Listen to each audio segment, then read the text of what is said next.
realmente muitas manifestações clínicas. Na criança o lúpus é geralmente mais grave, com manifestações mais graves. E, portanto, as crianças também podem ter aquele lúpus só cutâneo e articular, mas muitas vezes têm envolvimentos de órgãos importantes.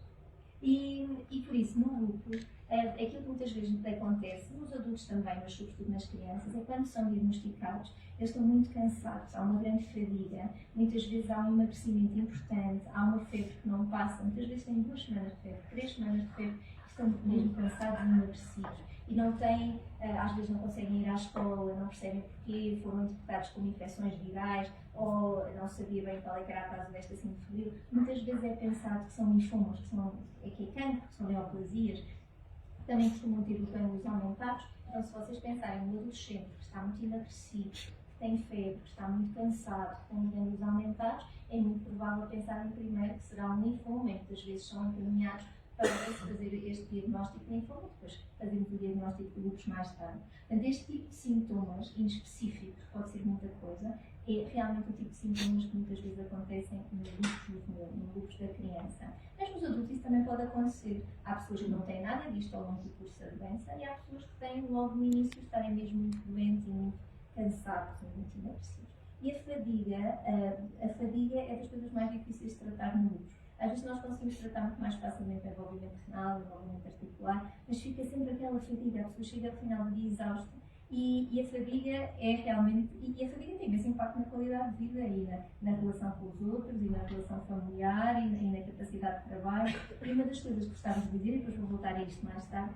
é que em alguns estudos, e não são só alguns, são em muitos estudos, aquilo que mostra que ajuda melhor na fadiga é o exercício físico. Claro que isto é difícil, não é? A pessoa está exausta e aquilo que vai ter que fazer é exercício físico e andar mais quando não consegue andar nada. Mas a verdade é que começar a ter alguma prática, nem que seja andar um pouco, aquela meia hora todos os dias, se não conseguirem meia hora todos os dias, tentam uma vez por semana, depois vão aumentando, faz diferença na fadiga. Faz mesmo, é isso que os vários estudos têm mostrado. Depois, vamos para... Falámos aqui da fadiga, a seguir à fadiga queríamos falar da parte cutânea. E a parte cutânea também é muito variável doente para doente. Há aquele típico eritema malar, que são as manchinhas na pele quando se apanha sol, que dá uma má doença, que parece um lobo, parece o tal lúpus. Mas no lúpus pode existir tudo. Há pessoas que têm um lúpus subagudo, que têm umas manchinhas na pele, que normalmente são sempre associadas em sítios que estão expostos ao sol. Há pessoas que têm um lúpus mais crónico, muitas vezes nas orelhas, e assim deixa cicatrizes. Porque o lúpus normalmente é o lúpus que é aqui na cara, ou o lúpus nos braços, que com estas características não deixa cicatrizes. Parece horrível na altura, as pessoas ficam muito preocupadas e, obviamente, depois, quando há controle da doença, isso tudo desaparece e não deixa cicatrizes. Só este lúpus crónico, que nós chamamos de lúpus discoide, esse sim pode deixar cicatrizes. Se nós continuarmos, aqui temos a artrite. A artrite, o lúpus é um bocadinho diferente da artrite de outras doenças, como a artrite reumatoide.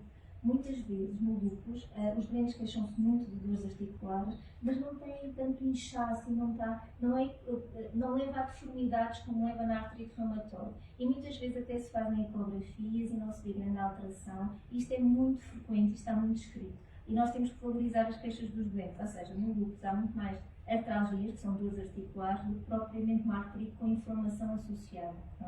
E isso é importante porque as dores articulares tiram muita qualidade de vida e impedem-nos de fazer muitas coisas no vosso dia-a-dia, portanto tem que ser valorizado e tem que ser tratado.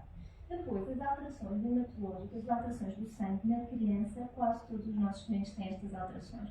Ou têm anemia, ou têm os glóbulos brancos baixos, que são sobretudo os linfócitos, que é um tipo de glóbulos brancos, ou têm as plaquetas baixas.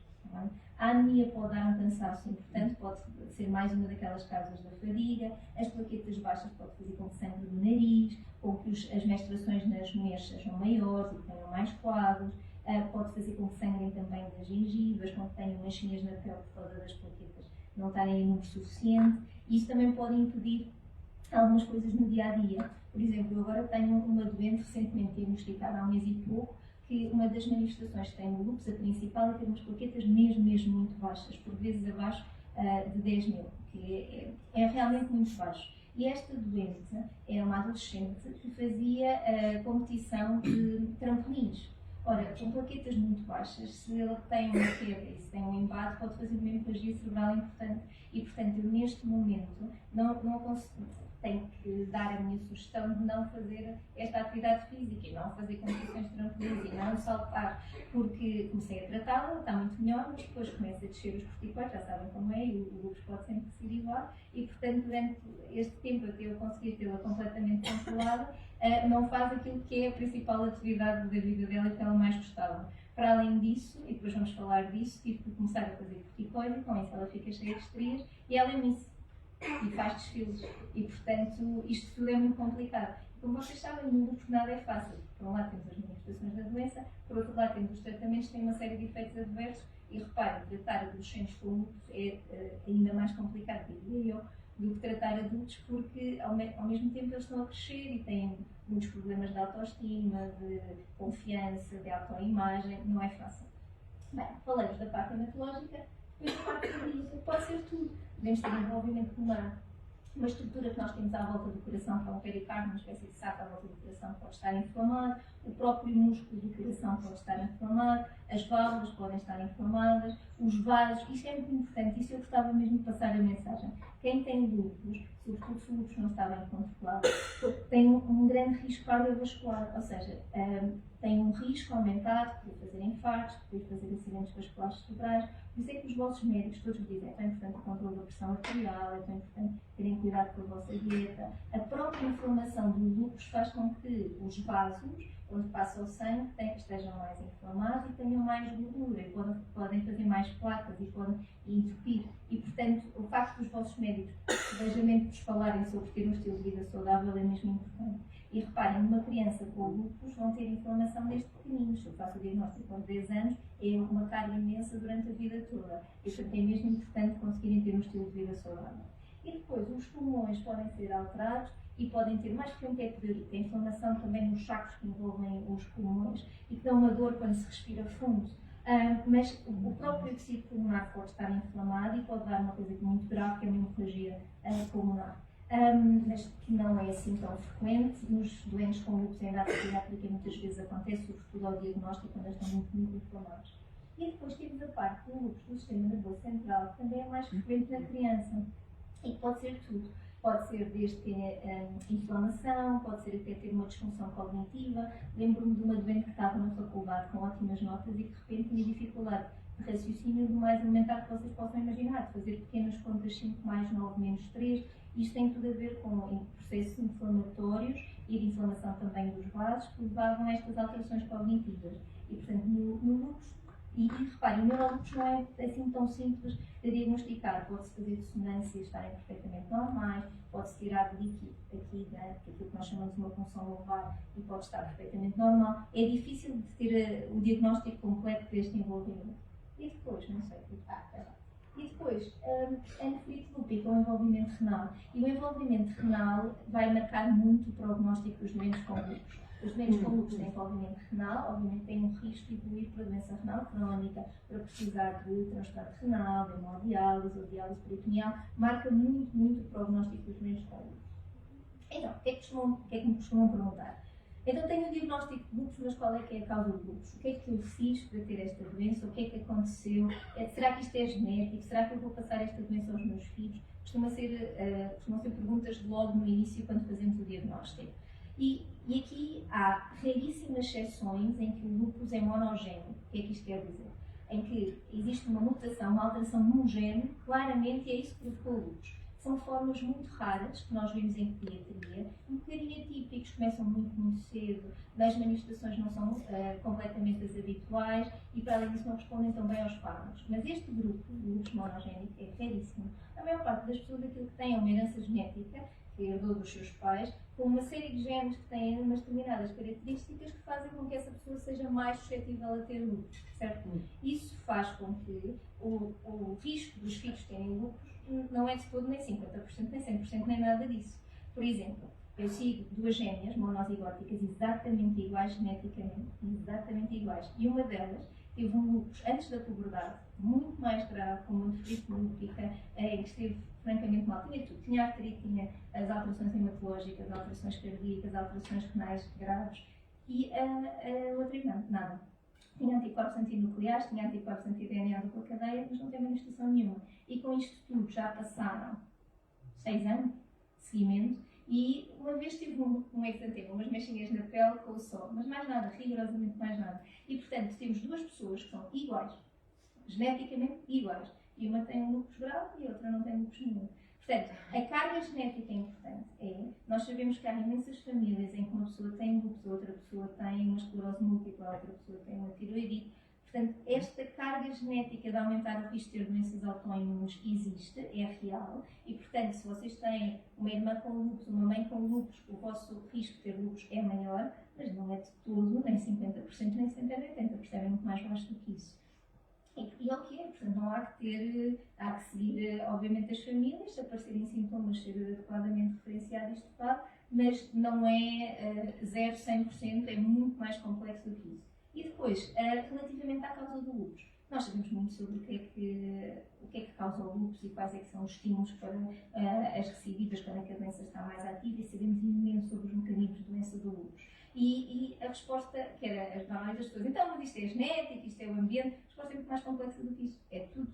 Tudo vai influenciar. A exposição solar vai influenciar imenso. As infecções virais vão influenciar imenso. Não sei se vocês já ouviram falar de um vírus que se chama Epstein-Barr ou EBV, da mononucleose. Esse vírus está mais do que comprovado que é um imenso estímulo para desencadear o lúpus, mas isto não é desencadeado numa pessoa que não tem um fundo. Há um fundo genético que propicia, que favorece ter o lúpus e depois a pessoa teve aquele estímulo e foi aquele estímulo que desencadeou. Eu sigo uma doente, também adolescente, que foi o SARS-CoV, teve Covid, e foi o Covid que foi o estímulo para desencadear. Claramente, teve o Covid e ainda estava com Covid quando começa com os sintomas da doença. Portanto, na verdade, o Covid não tem nada especial, foi um estímulo como podia ter sido uma gripe, como podia ter sido a mononucleose. Portanto, o que é que causa a doença? Muitas coisas diferentes. Há uma base genética e depois há uma série de estímulos. E depois, parece muito complicado, e eu prometo não vos vou amassar com a imunologia, que é aquilo que eu realmente adoro, mas é só para eu explicar aqui uma parte, e se quiserem continuar à vontade. No lúpus, vamos nos concentrar aqui nesse tempinho. As nossas células, muitas células não estão lá sempre, elas dividem-se e depois começam a ficar mais maduras e depois morrem, certo? E depois, as células da pele, imaginem as vossas células da pele, estão sempre a renovar, portanto, em tanto tempo. O intestino também. Portanto, em tanto tempo o nosso sangue também. Portanto, há uma renovação celular. E, portanto, as células, quando ficam velhotas, têm que ser levadas e têm que ser destruídas e têm que ser limpas, certo? E são limpas de uma série de formas diferentes. O que eu vos queria explicar é que no lúpus, as formas de limpeza das células estão alteradas. E como que se acumula, vamos tentar dizer isto de uma forma simples, acumula-se mais lixo, acumulam-se mais restos celulares. Estão a ver? E o facto de se acumularem mais restos celulares faz com que se acumule mais DNA. E aquilo que as pessoas com lúpus têm são anticorpos contra o seu próprio DNA. O lúpus é uma doença autoimune, ou seja, o nosso sistema imunitário foi feito para nós reagirmos contra vírus, contra bactérias, contra fungos. E as pessoas com lúpus, aquilo que fizeram é, o seu próprio sistema imunitário está a reagir contra si. Contra o coração, contra o sangue, contra os rins de si próprio, certo? Está desequilibrado. Não está bem. Em vez de estar a reagir só contra as coisas que devia, está a reagir contra o próprio corpo, certo? E, nos doentes com lúpus, há uma maior produção destas células velhotas e uma menor remoção dos bocados das células velhas. Então é como se estes bocados de células velhas se acumulassem e depois, aleatoriamente, porque é assim, nos doentes com lúpus existem anticorpos contra bocadinhos das células. E estes anticorpos contra os bocados das células vão se juntar e vão ativar as células imunitárias. Vão produzir uma substância, que é a única coisa que eu vos vou dizer de nomes esquisitos, que é o interferon alfa, que é uma substância que é libertada e que vai estimular basicamente todas as células do sistema imunitário e vai fazer com que eles todos comecem a ser muito inflamatórios e comecem a produzir ainda mais anticorpos e a serem ainda mais inflamatórios, e isso tudo é que vai provocar inflamação nos vários tecidos e vai provocar dano, vai provocar lesão. Tá? E portanto, porquê é que isto é importante eu explicar? O que é que o Sol faz? O Sol vai aumentar estas células velhas, vai aumentar estes bocados celulares e vai aumentar a exposição do DNA. Então, quando os vossos médicos passam a vida toda a dizer cuidado com o sol, vocês têm que usar protetor solar, não podem estar entre as 2 e as 4, porque nós sabemos exatamente o que é que a exposição solar leva em lúpus. E a exposição solar leva imenso às recaídas. Quem trata doentes com lúpus já sabe que os doentes são sempre difíceis, mais recaídas, mais doentes novos. é mesmo real. E, portanto, não é só porque nós não somos chatos e queremos que vocês não tenham qualidade de vida, é mesmo importante a proteção solar. E depois as infecções. Quando vocês têm infecções, têm mais células velhas. Estão a ver? Porque há mais inflamação. E as infecções são sempre um estímulo a que o lúpus fique pior. Depois, só dizer uma coisa, há muito mais mulheres do que homens com lúpus, certo? Muito mais. As mulheres têm 2 cromossomas X, os homens só têm 1. E depois, aquilo que se sabe é que as mulheres com síndrome de Turner só têm 1 cromossoma X, têm muito menos lúpus. Os homens que têm 2 cromossomas X e 1 cromossoma Y têm muito mais lúpus. As mulheres que têm 3 cromossomas X têm muito mais lúpus. O que é que eu vos quero dizer? Quanto mais cromossomas X, maior risco de ter lúpus. Nós estamos a fazer um estudo em Santa Maria sobre porque é que isto acontece. E depois temos muitas ideias sobre isso. Mas no fundo é para tentar chegar à pergunta porque é que há mais mulheres do que homens com lúpus. Então agora outras perguntas que costumam fazer. Então as crianças podem ter lúpus? Podem. É muito menos frequente. Estima-se que mais ou menos 8% das pessoas com lúpus tenham desenvolvido a doença antes dos 14 anos. Portanto, muito menos do que nos adultos, mas sim, as crianças podem ter lúpus. E qual é que é a diferença entre o lúpus das crianças e o lúpus dos adultos? Essencialmente é a mesma doença, podem ter as mesmas manifestações e, na verdade, nós tratamos praticamente da mesma maneira. Mas aquilo que sabemos é que os doentes com lúpus em idade pediátrica, as crianças e os adolescentes, normalmente têm uma doença muito mais grave. Muito mais vezes têm envolvimento renal. Mais de metade dos meus doentes têm envolvimento renal. Claro que eu também faço nefrologia pediátrica, acabam por ver que têm alterações renais. Mas a verdade é que a esmagadora maioria, a idade pediátrica, tem envolvimento renal, tem muito mais frequentemente as alterações do sangue, que eu vos tinha dito, e também podem ter mais frequentemente as alterações do sistema nervoso central. E depois, qual é que é o impacto do lúpus numa criança e num adolescente? Que é diferente do que num adulto.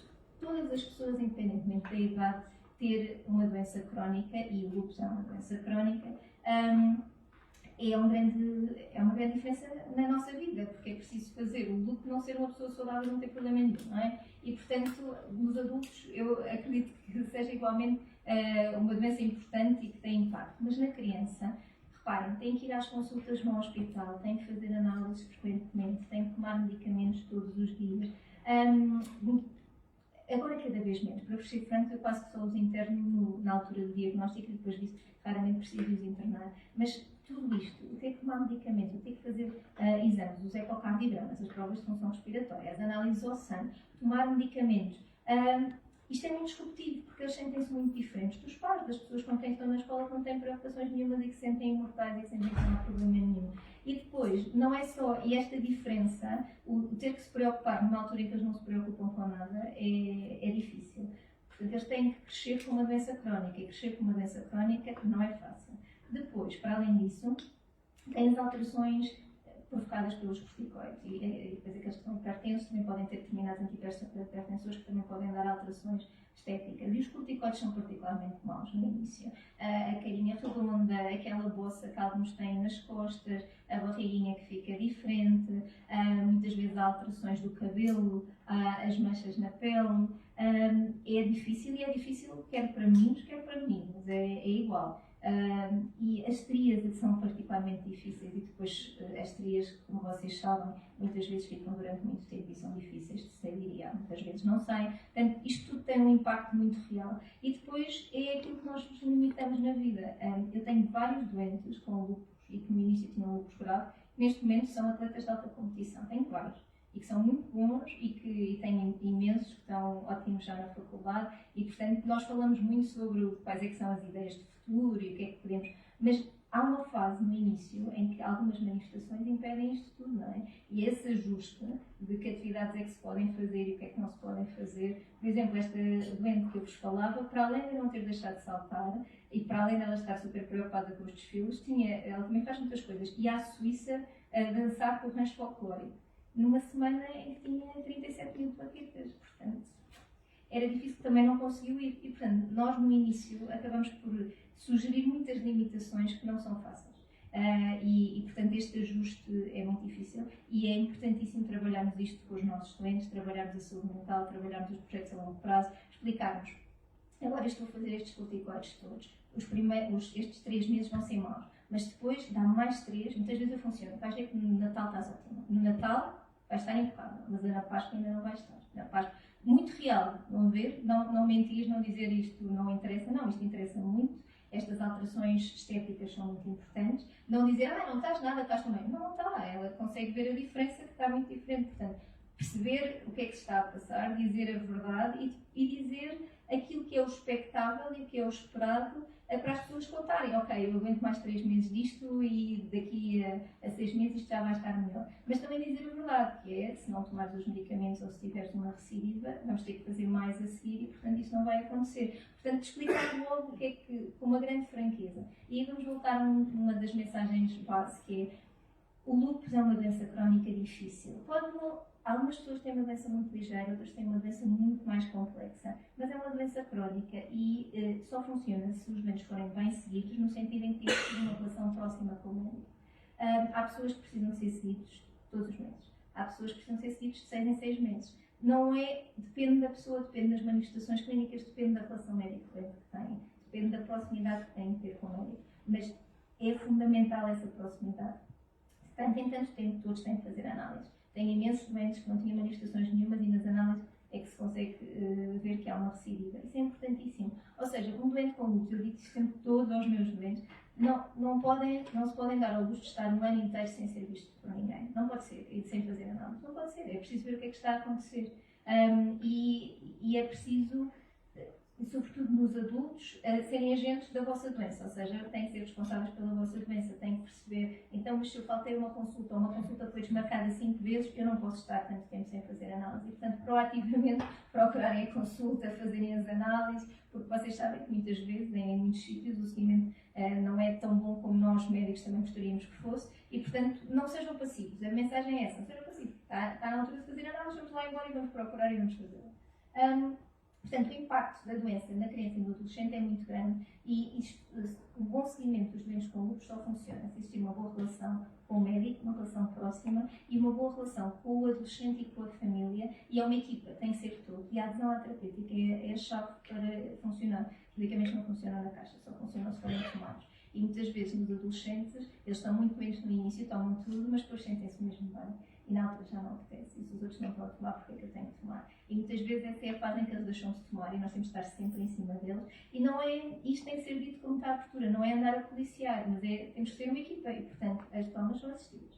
Ou seja, as tomas dos medicamentos não é por não acreditar. Todos nós já falhamos coisas, todos nós já nos esquecemos. E se tivermos uma pessoa que nos ajuda e que está lá para nós a confirmar que tomamos e que é importante. É mesmo importante. E, portanto, trabalhamos muito isto tudo entre a família e nos adolescentes temos sempre na consulta uma parte em que ficamos só com eles. E, portanto, tem que os pais saírem da sala e é um tete-a-tete individual médico-doente para saber como estão as coisas, que é importante para falar de vários problemas.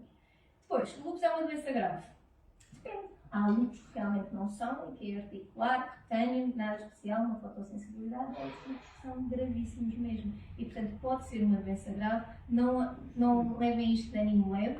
Se estiverem muito controlados é ótimo, que bom, ainda bem que é. Mas pode sempre ser uma doença grave, portanto não deixem de ser seguidos, não abandonem o seguimento, não se esqueçam da terapêutica. Mostrar-vos são os dados, que eu acho que são realmente importantes, nós pensamos neles, que são os dados publicados em 2018, portanto já têm 6 anos. São dados americanos e mostram as causas de morte em mulheres, como o lúpus é mais frequente em mulheres, jovens. E reparem aqui, entre os 15 e os 24 anos. Isto são mortes não traumáticas. Portanto, a principal causa de morte na mulher jovem é o trauma. Acidentes de viação, nos Estados Unidos há muitos acidentes com armas e afim. Mas tirando o trauma, o lúpus é a 7ª causa de morte. À frente da SIDA, à frente da sepsis, à frente da diabetes. Portanto, é importante e, sobretudo, nas pessoas afro-americanas e nas hispânicas, em que o lúpus tende a ser mais grave, com mais envolvimento renal, no central, é ainda mais importante. Portanto, o lúpus, em termos de mortalidade, melhorou imenso. Não tem nada a ver. Há umas décadas atrás, as pessoas com lúpus tinham uma qualidade de vida muito pior e tinham maior risco de morte. Estamos completamente diferentes. Nós, neste momento, eu e a doutora Liliana estávamos aqui a gabar-nos antes de começar, temos os nossos doentes com lúpus todos controlados. Se as pessoas tomarem os medicamentos, nós, neste momento, conseguimos controlá-los. E isso dá-nos muito gozo, porque o lúpus é das doenças que dá mais risco de tratar. Porque no início, sobretudo os lúpus graves, têm doenças muito graves e muito complexas e depois nós temos uma série de medicamentos que conseguimos tratar e as pessoas estão bem. Mas é preciso tomar os medicamentos e é preciso fazer o seguinte. Então, o que é que nós temos de fazer para controlar o lúpus? Eu já vos falei há bocadinho, a exposição solar é fundamental. E a ideia é, e vocês perceberam, para reduzir aquela morte solar e para reduzir reduzir a atividade da doença. Portanto, a ideia, obviamente, ninguém deve ficar exposto entre o meio-dia e as 4 da tarde, mas isso é ninguém, mesmo pessoas que não têm lupus. E depois, tentar ao máximo estarem protegidos, usar chapéus, utilizar as t-shirts e o protetor solar. Nós todos nas consultas vos dizemos isso, é para pôr protetor solar. É inverno, é 21 de dezembro, não está a chover lá fora, é para pôr protetor solar. Portanto, a ideia era pôr protetor solar no corpo inteiro, todos os dias, independentemente do tempo lá fora. A esmagadora maioria das pessoas não faz isso.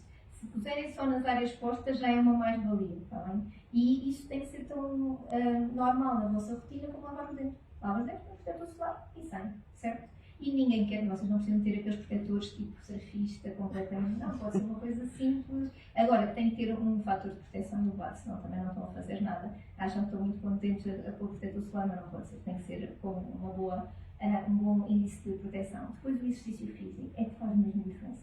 Se praticarem exercício físico, diminui muito o risco cardiovascular, diminui muito o risco de hipertensão e diminui mesmo muito a fadiga associada ao lúpus. E, portanto, quando é tão importante como ir ao médico e tomar os medicamentos, é tentarem arranjar na vossa rotina tempo para fazer exercício físico.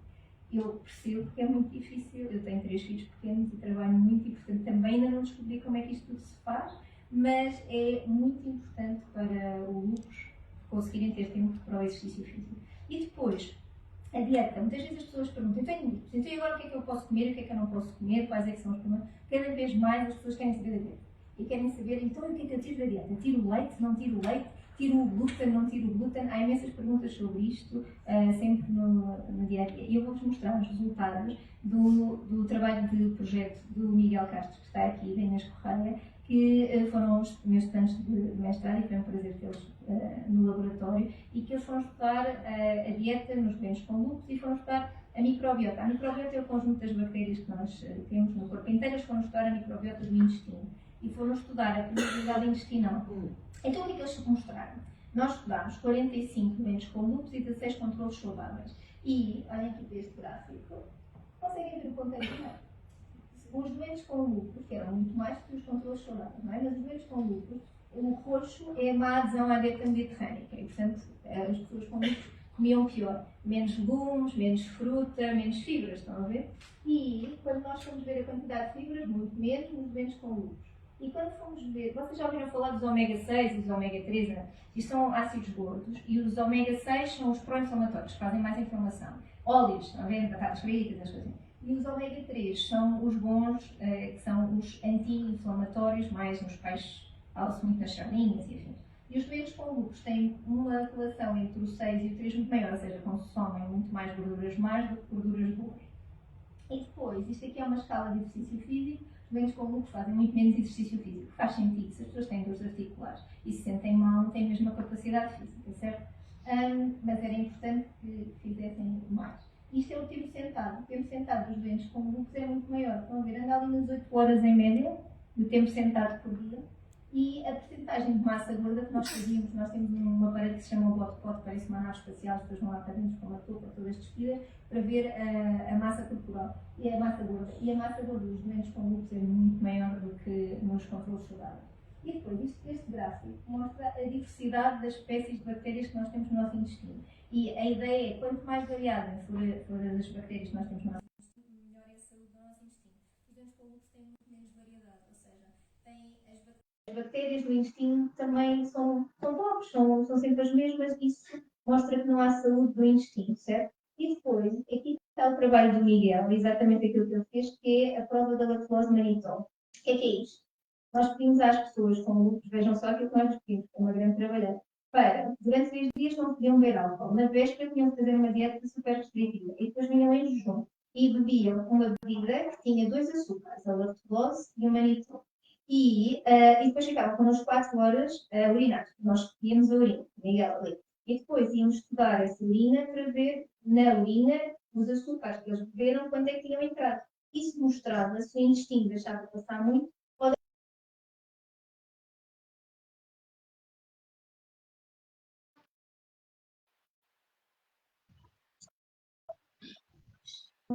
O intestino é muito permeável. É permeável demais. Estão a ver? Isso não é bom. Isso pode causar mais inflamação. E os doentes com lúpus tinham muito maior permeabilidade do que o intestino. Este desenho foi feito pelo Miguel E o que é que ele mostra? Mostra que no intestino dos doentes com lúpus, as bactérias são muito variadas e quando elas estão alteradas, há esta substância que vocês não falaram, já ouvi falar, isso vai estar no futuro da terapêutica. Esta proteína que se chama azulina está aumentada. Isto faz com que as células do intestino, em vez de estarem juntinhas, elas vão abrir. Isso faz com que passe muita coisa do interior do límano do intestino, do interior do tubo, para a parede do intestino e depois para o sangue. E essas coisas que vão passando, bocadinhos de bactérias, características de bactérias, vão aumentar a inflamação. Nós não queremos dizer que o lúpus é causado por isto. Isto é mais uma coisa que vai levar à inflamação do lúpus. E não é só as pessoas com lúpus. Todas as pessoas que não têm lúpus, se comerem mal, isto acontece. E, portanto, a ideia é, cada vez sabemos mais, isto é daquelas coisas que agora todos os grupos e mais alguns andam a investigar, que é a relação do intestino com tudo o resto. Mas a verdade é que se nós comemos melhor, isto não é assim uma grande novidade, porque nós sabemos isso. Agora nós estamos a tentar demonstrar é porque é que isso acontece. Se nós comemos melhor, as bactérias do nosso intestino são melhores e mais saudáveis, e o nosso intestino vai estar mais fechado, e nós vamos ter menos inflamação. As pessoas que têm doenças inflamatórias intestinais, sabe? Têm a colite ulcerosa, o Crohn, têm as diarreias prolongadas, muitas vezes têm dores articulares também. Quando estão pior no intestino, estão pior nas articulações. Há uma ligação clara entre estas duas manifestações da doença e no lúpus também. E, portanto, é preciso ter cuidado com a dor. Depois, uma mensagem sobre os vacinas disto. Não podem, um teatro não pode falar de doenças sem falar de vacinas. A verdade é que as pessoas com lúpus, por causa da sua doença e por causa dos medicamentos que lhe fazem, têm muito maior risco de ter infecções graves, certo? Mas muito maior risco que as outras pessoas. E a principal causa de morte no lúpus ou é a atividade da doença, logo no início, ou são as infecções, ou são as mortes cardiovasculares, infartos, AVCs e assim, certo? Ora, se nós temos vacinas que nos protegem de doenças graves, e se essas vacinas não nos fazem mal, nós temos que fazê-los, certo? Se os doentes com lúpus têm maior risco de infecções e se existem produtos que nos permitem diminuir à séria o risco dessas infecções, devemos fazê-lo. Tá? Muitas vezes não há informação suficiente. Algumas dessas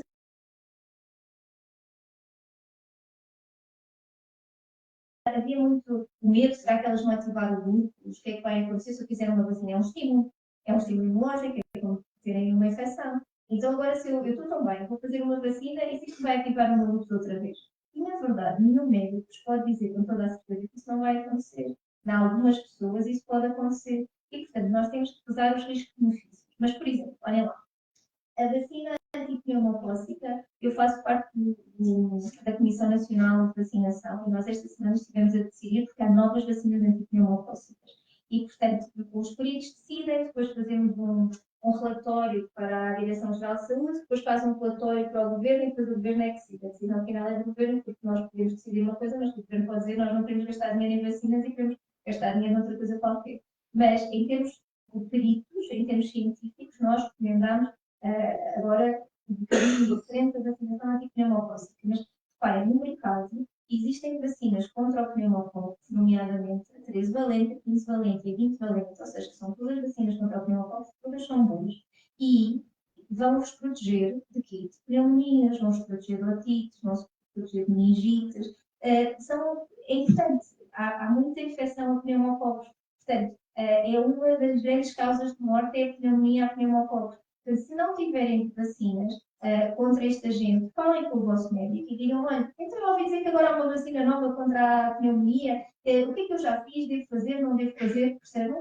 Em cada consulta que vocês vão ao vosso médico assistente, que vos acompanha pelo grupo, perguntem pelas vacinas, vejam o que é que já têm e o que é que podem ter. Muitas destas vacinas são gratuitas para vocês, nem todas, mas muitas são.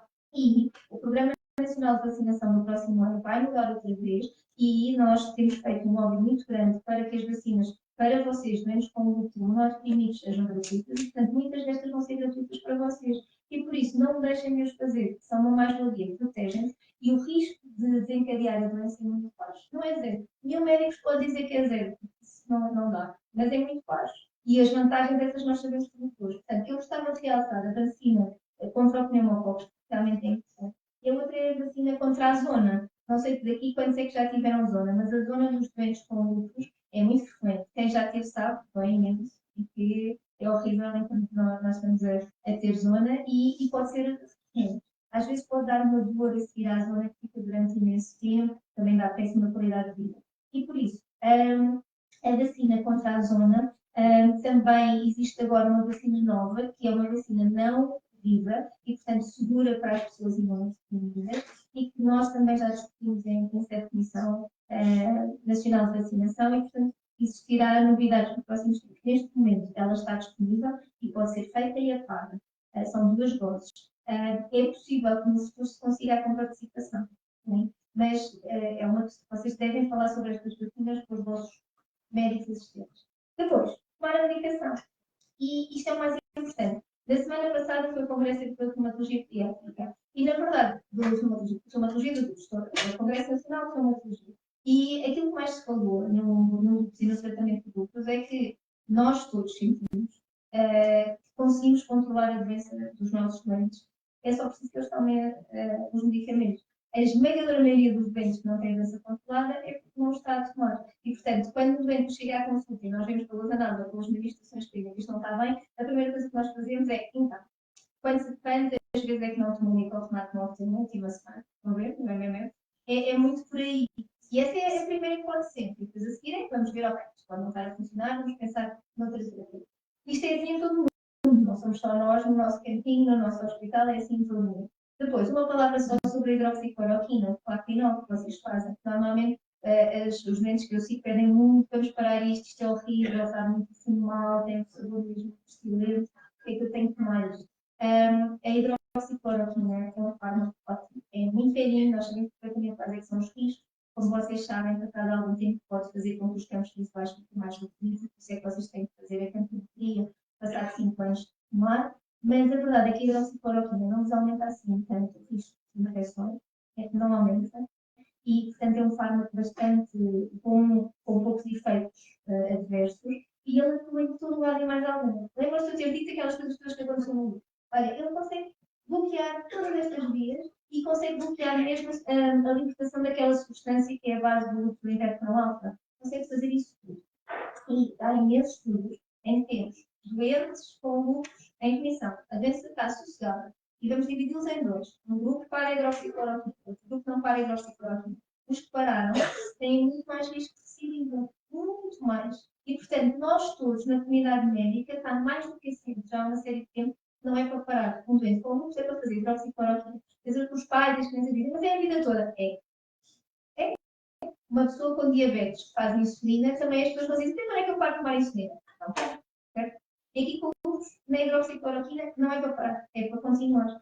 E reparem, olha só, isto está comprovado mais do que comprovado em imensos estudos. Diminui a atividade da doença, evita as caídas, diminui os corticoides, reduz o risco de alterações renais, reduz o risco de cardiovascular, reduz o risco de morte. É a sério, é mesmo para fazer. Só não fazemos se existirem alterações visuais ou alterações cardíacas, são raras. Se existirem, ok, não dá. Mas caso contrário, é para fazer hidroxicloroquina. Depois, uma palavra sobre os corticoides. Todos nós detestamos corticoides, mas a verdade é que nem temos que parar para vos agradecer.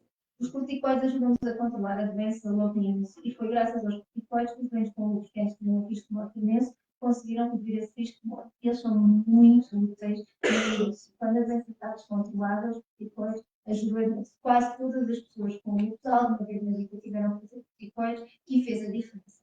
Claro, o problema é que não podem ser usados sempre, porque, como vocês sabem, hipertensão arterial, cataratas, glaucoma, têm imensa variabilidade emocional. Não sei se vocês já repararam nisso. Eu falo sempre nisso aos adolescentes e às famílias. Quem está a fazer uma dose alta de corticoides, imagina, 60, 50, 40, ora chora, ora ri, está completamente irascível, qualquer coisa explode, não tem paciência para nada, e eu explico muito isso, e assim desmistifica e digo, agora, durante 2, 3 meses, tem que ter muita paciência, vai se estar super mal, não vai ter paciência para nada, vai bater com as portas, não tem mal, é assim que são os corticoides. Depois disso a culpa é dele, não é minha, estão a ver? Mas a verdade é que isto tem que ser conversado, dá uma grande instabilidade emocional só os corticoides, e por isso nós temos que explicar isso. Pode dar insónia em algumas pessoas, e portanto, e para além das alterações estéticas que nós falamos, portanto, os corticoides são importantes, mas a longo prazo têm esses efeitos adversos. E está mais do que comprovado que muitas das coisas que acontecem de dano aos doentes com lúpus são provocadas pelos corticoides e não pela doença em si. Há pessoas que têm problemas dor na anca, sabe? Por causa de alterações nos ossos. E essas alterações nos ossos são provocadas pelos corticoides em dose alta. Não se esqueçam também de proteger o vosso estômago. Sempre que estão a fazer corticoides, têm que tomar medicamentos para proteger o vosso estômago. Lembrem os médicos, se eles esquecerem, ai, que eu estou a fazer esta dose, se calhar é melhor fazer o omeprazol. Percebem? É importante, porque senão o vosso estômago pode não ficar bem com uma dose de corticoides. E depois, quando se faz corticoides, também se deve proteger o osso, e, portanto, não esquecer da vitamina D e do cálcio. Portanto, os corticoides, aquilo que sabemos é, se um momento conduto tiver corticoides acima de 7,5 mg por dia, é muito bom. E vai ter dano associado a 7,5. E, portanto, nós não temos que ser passivos, façam uma dose de 7,5. Se não estamos com 7,5 mg de prednisona para controlar a doença, algo que tem que se fazer. Temos que pensar nos medicamentos. Há outras coisas que podemos fazer, como mudar a estratégia, mas temos que tentar ser menos do que isso. Eu posso dizer, e é uma coisa da qual não mudo muito, que a esmagadora maioria dos meus bens estão sem corticoides. Há alguns ali no 2,5, mas não tem, a não ser aqueles que acabaram de ser diagnosticados, e aí tem que ser, mas depois a longo prazo não tem menos com corticoides, porque tem mesmo efeito a longo prazo. E, portanto, é tentar retirá-los ao máximo. A ideia é não fiquem confortáveis com 7,5, se tem 7,5, tem que pensar. Agora, isto é tudo pensado. Vamos imaginar que já estão com uma dose alta numa série de outros medicamentos e que é uma pessoa que já tem insuficiência cardíaca, já tem neoplasia, se calhar fazer um fármaco mais imunossupressor pode ter mais riscos de deixar os 7,5 corticoides. Isto é tudo completamente individualizado de pessoa para pessoa. Mas assim, uma mensagem, portanto, há pessoas que têm que fazer os 7,5 porque não têm uma série de outras doenças que os impedem de fazer outros medicamentos para outros, percebe? Não tem, as pessoas não são todas iguais.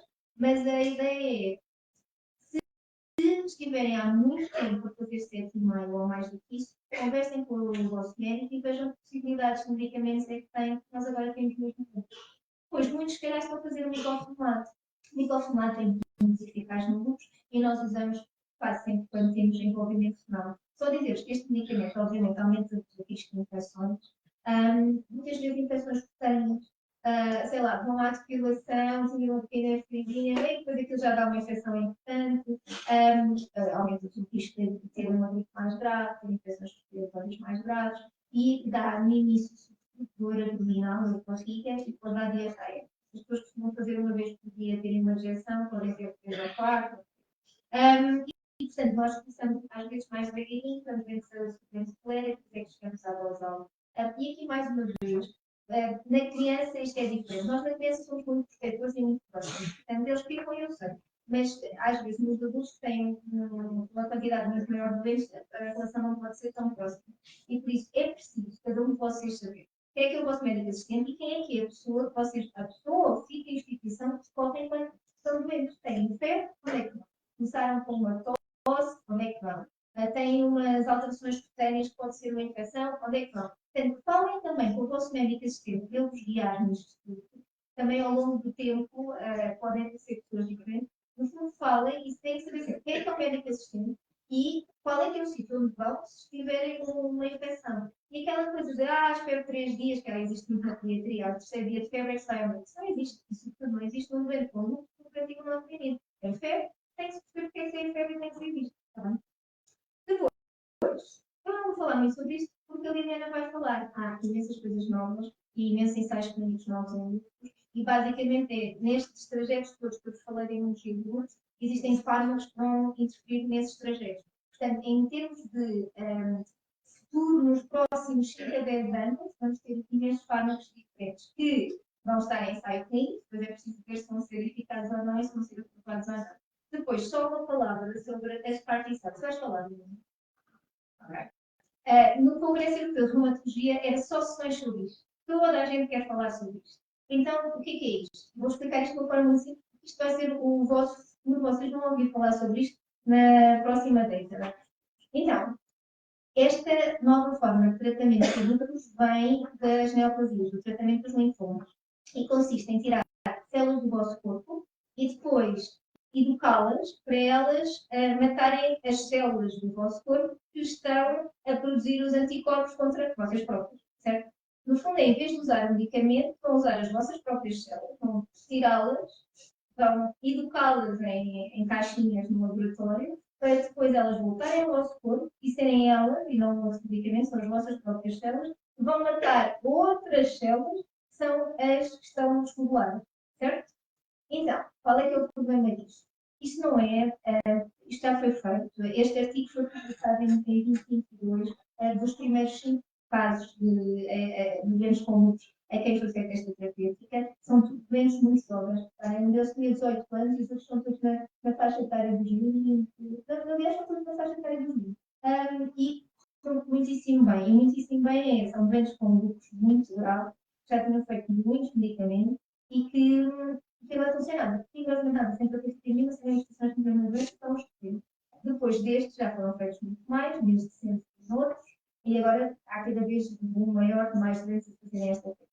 Isto não é para toda a gente, porque é preciso tirar as células do corpo, para fazer isso é preciso tomar uma série de medicamentos que aumentam muito o risco de infecções, portanto, tem imenso risco de sepsis e de choque séptico. Portanto, uma pessoa que já tem uma insuficiência cardíaca, que já tem uma série de outras doenças graves, não é para toda a gente. Isto é para doentes com lúpus, que já fizeram todas as terapêuticas imanovas e não correu bem, que têm manifestações graves da doença e que estão ainda fortes e que ainda têm bom coração e uma série de outras coisas. Porque tem muitos riscos. Esta viagem, que parece ser uma viagem promissora, tem muitos riscos.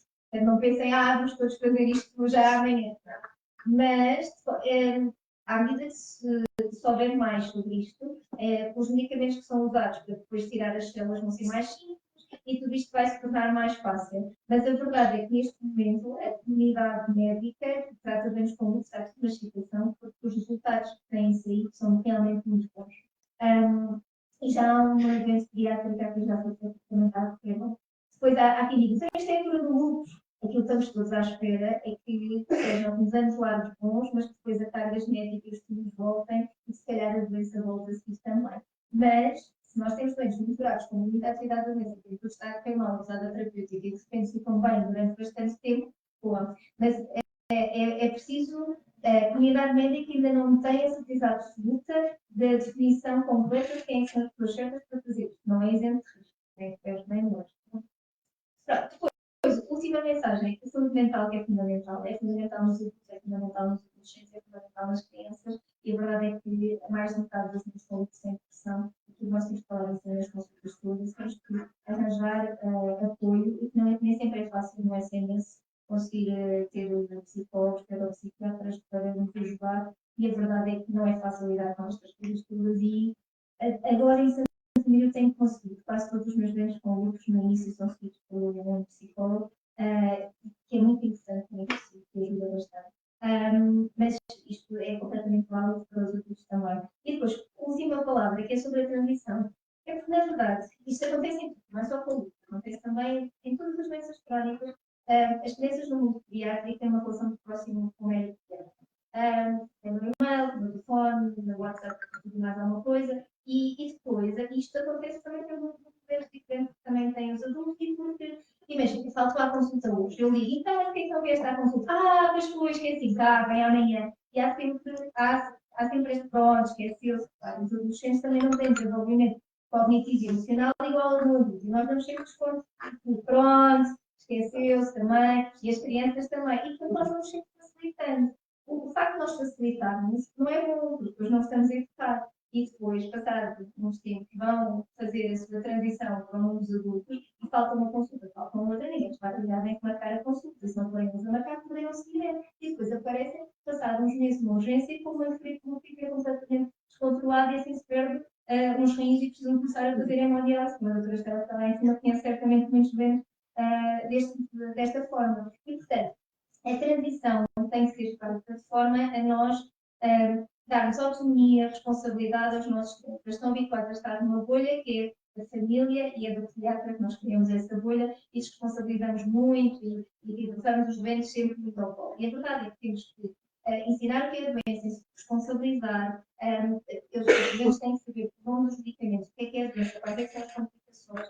Imaginem pessoas que têm anticorpos antifosfolípicos, o risco que têm de fazer tromboembolismo pulmonar, fazer trombose no lado fundo. Têm que saber isso. O risco de fumarem, o risco de tomarem a pílula. Têm que saber estas coisas todas e para tomarem decisões isso, e têm que ser autónomos. Apesar desta autonomia toda, é preciso trabalhar em equipa com a família, não é? E nós não queremos que os filhos sejam autónomos e responsáveis, mas queremos supervisão para garantir que a adesão à terapêutica. Percebem? Há as duas coisas que são importantes. Mas a transição é preciso ser muito bem feita. Muitas vezes a transição implica fazermos consultas conjuntas e nós temos isto no texto parecido com a transplantação. Fazemos consultas conjuntas com o colega dos adultos, várias. Às vezes estamos 6 meses a fazer consultas de transição até podemos estar pronto e responsável, às vezes não está acontecendo, mas que esteja mais capaz para conseguir tratar de si e ser o seu agente da sua própria saúde. E isso é mesmo importante, porque as pessoas têm que ser capazes de não faltar às consultas, faltarem, procurarem a consulta, serem responsáveis pelo tratamento. Não esperarem, isto acontece imensas vezes, receber mensagens à sexta-feira à tarde a dizer, normalmente até à noite, não tenho microfone para hoje, ou não tenho. E depois aquilo nós tentamos arranjar microfone, temos lá no hospital, a farmácia hospitalar já está fechada, não pode ser de um dia à noite não tem microfone. E acontece imensas vezes, e a culpa também é nossa, porque nós vamos sempre resolvendo e depois as pessoas não vão crescendo e não vão criando as suas estratégias. É preciso saberem os medicamentos que têm em casa, quando é que lá se vai dar o medicamento, tem que ser muito ativos no vosso cuidado. Portanto, último slide. O prognóstico dos doentes de saúde melhorou mesmo muito, na criança também melhorou muito. Temos uma série de fármacos, nós conseguimos tratar, mas é fundamental o seguimento regular, não deixem de ir às consultas, não deixem de ser acompanhados e a adesão à terapêutica é fundamental. E a relação com o médico doente, uma relação aberta e próxima, faz muita diferença. E este encontro chama-se Viver o Futuro com Lucros, e a verdade é que sim, é possível viver o futuro com lucros, com uma ótima qualidade de vida e sem limitações daquilo que são os nossos sonhos e daquilo que são a nossa vida. É isso. Pergunta.